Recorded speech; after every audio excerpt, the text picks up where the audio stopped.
Tribuners, kita ketemu lagi di program Mojok Tribun Jambi. Nah, beberapa minggu ini sejak akhir tahun 2003 sampai dengan pertengahan Januari ini, cuaca di Jambi tidak begitu bagus, tidak begitu bersahabat.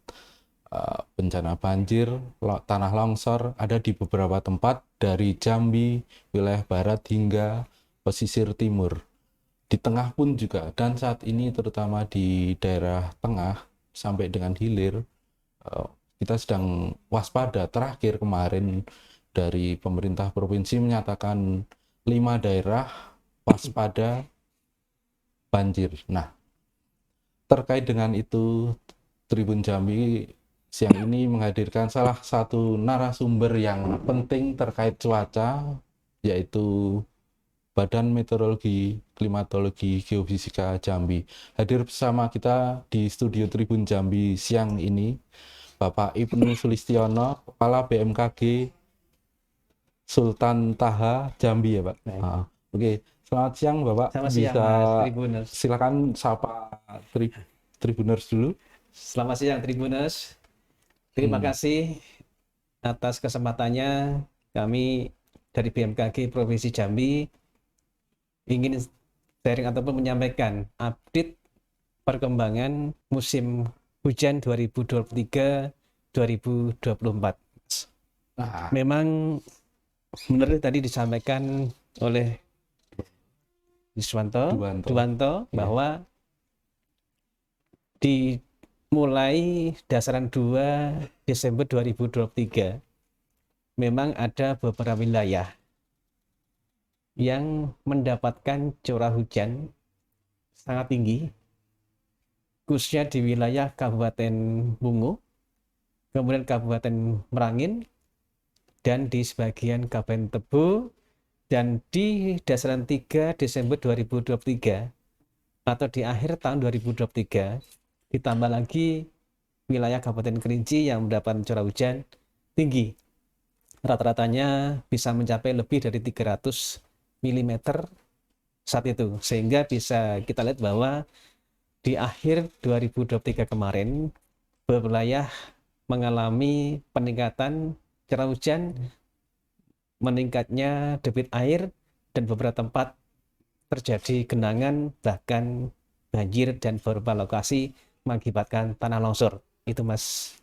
Artinya dari Jambi wilayah barat di Kerinci, di Hulu, kemudian turun lagi di Merangin, kemudian Bungo, Tebo, Batanghari, kemudian Kota Jambi, Muaro Jambi, dan nanti akan berakhir di pesisir ya, pesisir timur ya, Pak Ibnu. Artinya potensi saat ini kemarin di wilayah barat sudah, kemudian tapi kondisi saat ini masih banjir juga ya di sana. Kemudian saat ini di tengah sudah juga, dan kemarin dari dinas kota mengatakan kita berpotensi banjir besar siklus 20 tahunan dalam pekan-pekan ini. Nah, kalau dalam pekan ini dalam analisis BMKG seperti apa, Pak Ibnu, dalam pekan-pekan ini? Oh, baik. Memang update terakhir kemarin, Mas ya. Mulai tanggal 16 Januari kemarin muncul bibit siklon yang ada di wilayah utara benua Australia dan satu lagi di barat daya Bengkulu. Dan apa akibatnya? Dengan adanya 2 bibit siklon tersebut, ada beberapa wilayah yang mengalami penumpukan massa udara, adanya konvergensi massa udara yang mengakibatkan di situ banyak pertumbuhan awan-awan hujan di lokasi yang dilalui. Mulai dari wilayah Sumatera, hampir seluruh wilayah Sumatera, mulai 2 hari kemarin, Sumatera dari Aceh hingga Lampung, kemudian di Jawa bagian utara atau pesisir Laut Jawa sampai ke Nusa Tenggara, diperkirakan memang sampai tanggal 22 Januari ini masih ada potensi hujan sedang hingga lebat, secara khusus di Provinsi Jambi, Mas.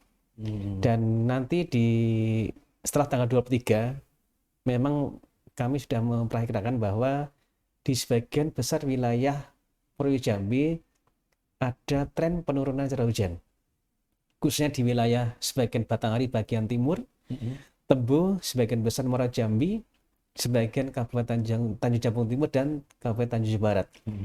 Trennya mulai menurun sekitar pertengahan awal Januari dasar 3 Januari 2000 yang 3 berarti sekitar tanggal 24 24, 25 itu ada tren penurunan curah hujan khususnya di wilayah yang tadi saya sebutkan. Dan itu berlangsung sampai di pertengahan Februari 2024. Namun ada wilayah yang masih ada potensi curah hujan tinggi, yaitu di sebagian kecil wilayah Kabupaten Bungo, sebagian Kabupaten Merangin, dan sebagian besar Kabupaten Sarulangun.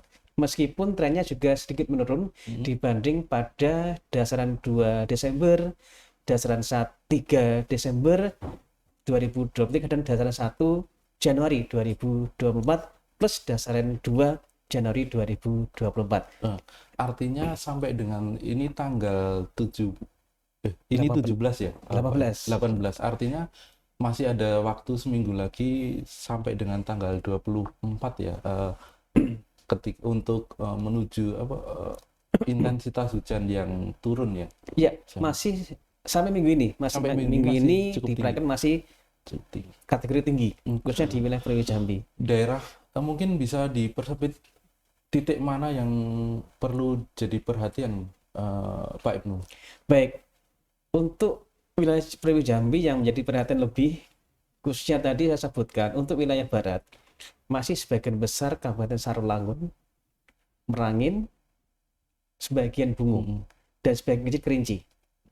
Kemudian di wilayah timur itu di wilayah sebagian Kabupaten Tanjung Jabung Timur. Itu masih ada potensi sedang hingga tinggi sampai tanggal 22-23 Januari 2024 ini, Mas. Ya. Oke, nah ini bagian menariknya. Pak Ibnu, kemarin dari beberapa harusnya pemerintah daerah sudah menyatakan ini sebagai satu bencana yang besar, karena kalau berdasarkan rekapitulasi dari data yang Tribun rekap dari beberapa kabupaten kota, sudah ada sekitar mungkin 100.000 jiwa terdampak banjir yang pertama itu, dan tanah longsor. Kemudian dari jumlah rumah yang terendam pun sudah belasan ribu, bahkan bisa sampai 20 ribuan rumah di situ, Pak Ibnu. Nah, boleh diinformasikan ke Tribuners, Pak Ibnu, sebenarnya pemerintah daerah mengakses informasi dari BMKG seperti apa, kemudian sampai dengan nanti pemerintah daerah bisa menetapkan, oh ini kondisi seperti ini, status seperti ini, seperti apa, Pak Ibnu? Baik, kalau melihat data tersebut, kami juga mendapat informasi bahwa TMA, tinggi muka air Sungai Batanghari, ini sudah mencapai 14,80 sekian ya. Dan memang ada sejarah, dulu udah TMA atau tinggi muka air itu sudah mencapai hampir lebih dari 15 atau 16, itu sudah sampai ke jalan informasinya yang saya dapat seperti itu. Namun ini masih di bawah 15 meter. Namun dengan data yang tadi saya sampaikan, untuk wilayah Sarulangun masih ada potensi curah hujan lebih dari 100 mm per dasaran, itu juga tetap diwaspadai. Karena di hulu masih tinggi, meskipun nanti di dasaran 3 udah mulai penurunan untuk wilayah Sarulangun dan Bungo dan Kerinci. Kemudian terkait informasi bahwa kami selalu mengupdate perkembangan musim, baik musim hujan, musim kemarau, dan itu kami selalu menyampaikan ke seluruh pemerintah daerah melalui BPBD provinsi dan BPBD seluruh kabupaten kota yang ada di Provinsi Jambi. Data kami kirim, juga kementerian lembaga lain juga kami kirim, dan juga di samping itu juga kami mengupdate informasi bulanan, dasarian, 7 harian dan 3 harian, juga harian, dan juga informasi peringatan dini terkait dampak apa yang ditimbulkan.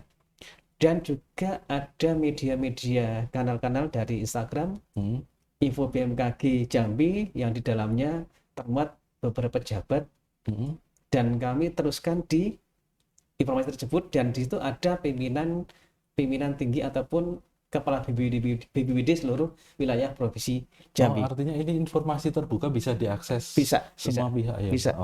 Ada Info BMKG Jambi, ada Instagram BMKG Jambi Hmm. ada juga Mas.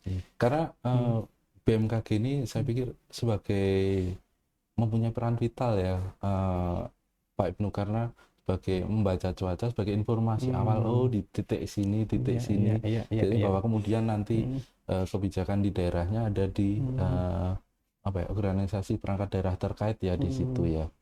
Eh, Bisa nggak memberi apa ya, kayak semacam suges atau di sini yang perlu diwaspada sini sini Iya, sini, iya, iya. BMKG bisa, Pak Ibnu.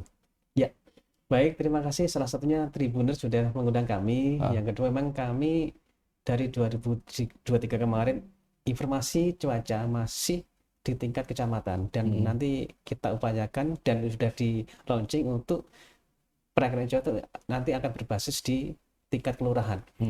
Jadi segera terwujud, dan untuk membaca informasi cuaca secara umum pada saat musim-musim tertentu. Kalau seandainya pagi itu cerah, kemudian jam 7 dan jam 8 itu suhunya umpamanya 25-26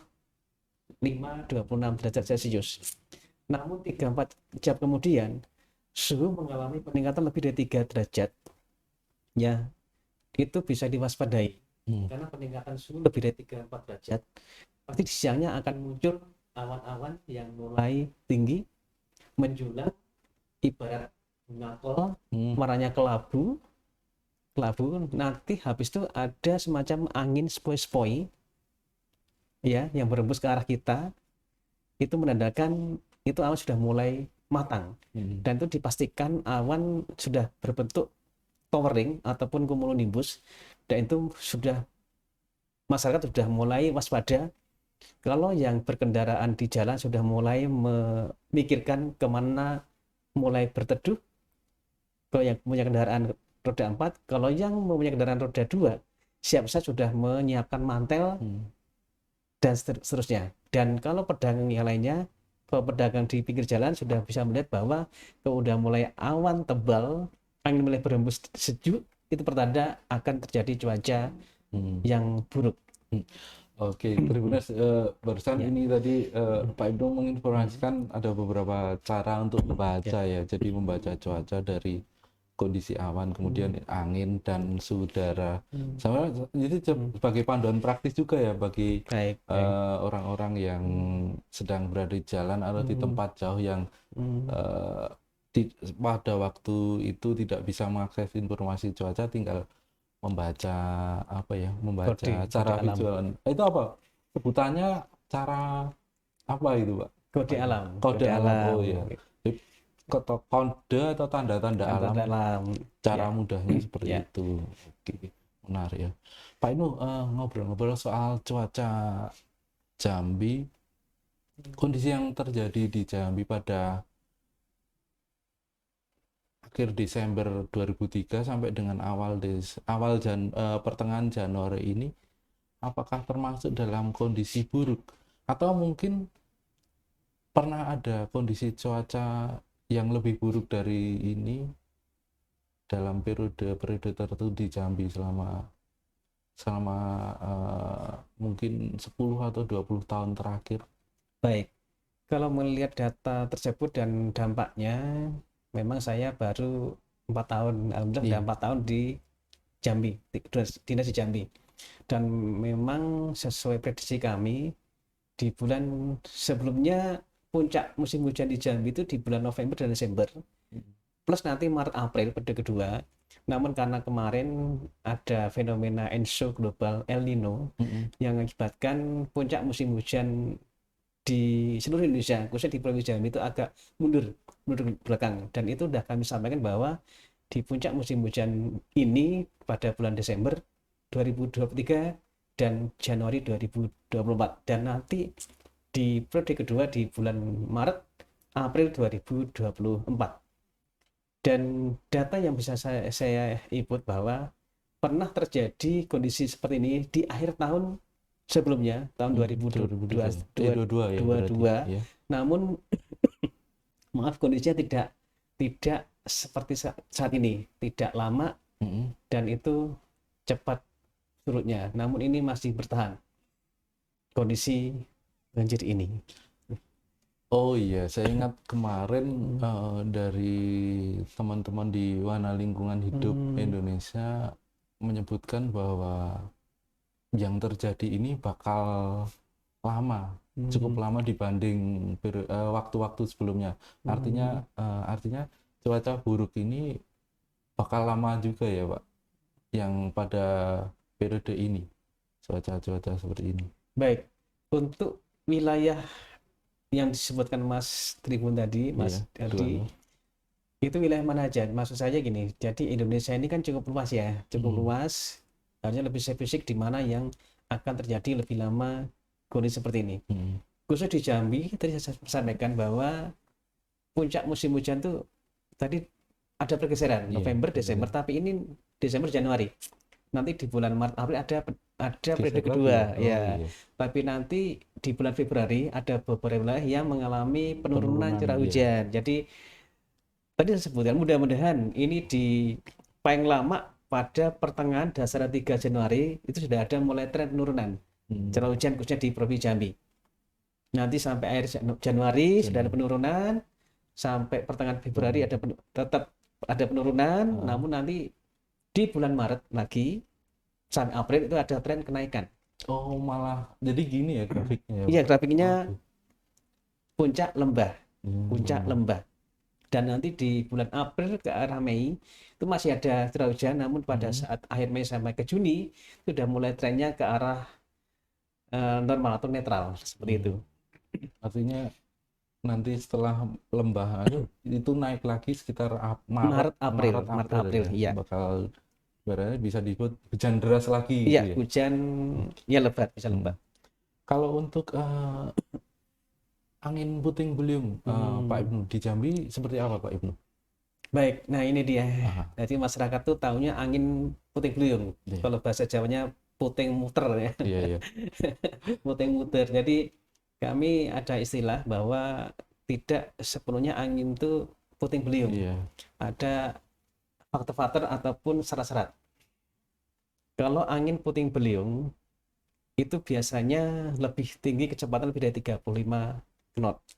Dan biasanya knot setara dengan, kalau dalam kilometer per jam setara itu tambah kalikan 1,8 ya, sekitar 50-an kilometer per jam. Di bawahnya itu ada angin kencang. Angin kencang itu lebih dari 20 knot. Ya, di bawahnya angin ya, itu isi Mas. Jadi kadang-kadang orang melihatnya angin puting beliung seperti itu. Itu bisa diketahui dari awan Charlie Bravo, awan CB. Awan CB yang hitam, towering, cumulonimbus. Dan itu terjadinya kalau angin puting beliung itu dominan dari awan CB, awan cumulonimbus. Dan waktu terjadinya sudah bisa dipastikan lebih banyak dominan pada siang menjelang sore sampai sore hari. Jarang di waktu-waktu yang lain, jarang. Malam pun jarang adanya ya angin kencang biasa. Dibedakan. Itu sih Mas, kadang-kadang masyarakat angin puting beliung dan sebagainya sebenarnya berbeda. Angin puting beliung biasanya dari awan Charlie Bravo dan waktunya siang, sore dan malam hari jarang terjadi. Iya, siang. Kemudian kalau yang pohon-pohon tumbang itu berarti sebenarnya bukan akibat angin puting beliung tapi angin kencang. Angin kencang bisa tergantung kecepatannya. Pada saat itu di mana terjadi harusnya kami punya datanya. Jadi kecepatan anginnya dia berapa? Kalau dia lebih dari 35 knot, bisa dipastikan puting beliung. Tapi dia berapa lama pergerakan anginnya? Kalau 5-10 menitan itu puting beliung. Tapi kalau udah lebih dari itu udah angin kencang Mas gitu Mas. Karena kadang-kadang ketika kita nyebut knot tuh banyak orang yang kurang paham ya. Ini sebagai informasi juga untuk Tribuners yang ketika berada di jalan sedang berkendara, karena Jambi kan kanan kiri masih banyak pohon ini ya, pohon-pohon besar. Jadi ini cukup rawan juga. Ini informasi ketika terjadi angin dengan kecepatan mungkin bisa 50 km per jam. Kita bisa merasakan sebaiknya minggir dulu ya, Iya, Bang. iya, iya. Pak Ibnu, kemudian cari tempat aman supaya untuk menghindari hal-hal yang tidak diinginkan. Oke, yang terakhir Pak Ibnu, ada dua yang terakhir, yang terutama yang di wilayah kemudian ini kan saat ini di tengah sedang banjir, kemudian di wilayah pesisir nanti mungkin ada enggak prediksi air, Baik. kemudian cuaca di sana, Baik. terutama kan gelombang juga, pengaruh gelombang Ya, seperti ya, apa ya. Pak Ibnu? Iya, baik. Perlu diketahui bahwa ini sudah memasuki puncak musim hujan khusus di Periode Jambi. Dan secara umum wilayah Indonesia saat bulan Januari ini angin dominan sudah dari benua Asia. Jadi angin baratan dan angin dari Laut Cina Selatan sudah mengarah seluruhnya ke wilayah Indonesia bagian selatan. Dan ini berimplikasi atau berakibat bahwa di timur Jambi itu pasti ada peningkatan kecepatan angin yang efeknya akan menambah tinggi gelombang.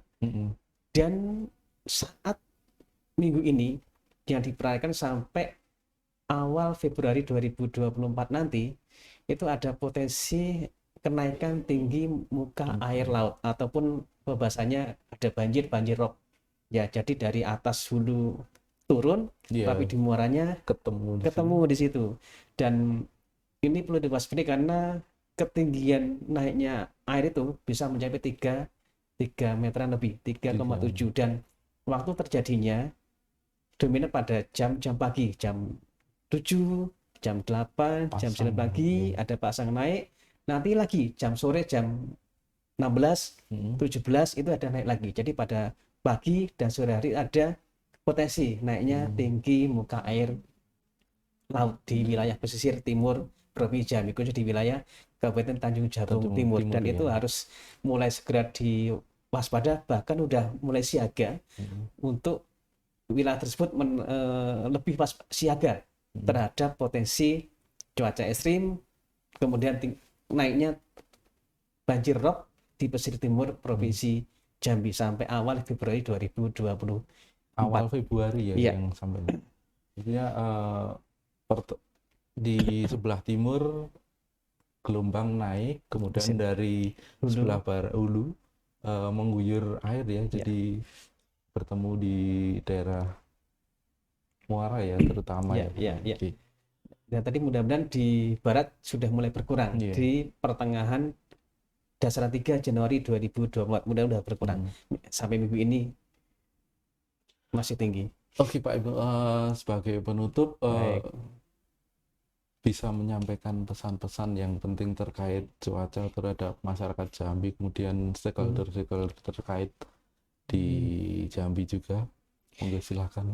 Baik, Tribunan dan masyarakat Pribumi Jambi, kami dari BMKG Provinsi Jambi selalu mengupdate perkembangan musim kemarau dan saat ini perkembangan musim hujan yang terus kami kirimkan di berbagai kanal, kemudian di beberapa kementerian lembaga, dan juga ke stakeholder terkait di kebencanaan. Dan kami siap berkoordinasi, bekerja sama, menyampaikan sosialisasi ataupun kegiatan kepada masyarakat, sehingga masyarakat lebih bisa teredukasi, lebih memahami informasi BMKG secara lebih baik. Dan kami membuka hotline ataupun bisa langsung berkunjung ke UPT BMKG atau stasiun-stasiun BMKG terdekat, khususnya di Provinsi Jambi 1x24 jam. Kami bisa siap membantu ataupun menyampaikan informasi terkait perkembangan cuaca terkini. Dan percayakan kepada BMKG untuk update informasi cuaca. Itu Mas, terima kasih. Demikian Tribuners bincang kita siang hari ini bersama Kepala BMKG Sultan Taha Jambi, Bapak Ibnu Sulistiono. Kita akan bertemu lagi dengan program-program talkshow Tribun Jambi yang lain. Oke, selamat siang. Selamat siang, terima kasih. Terima kasih. Baik, terima kasih.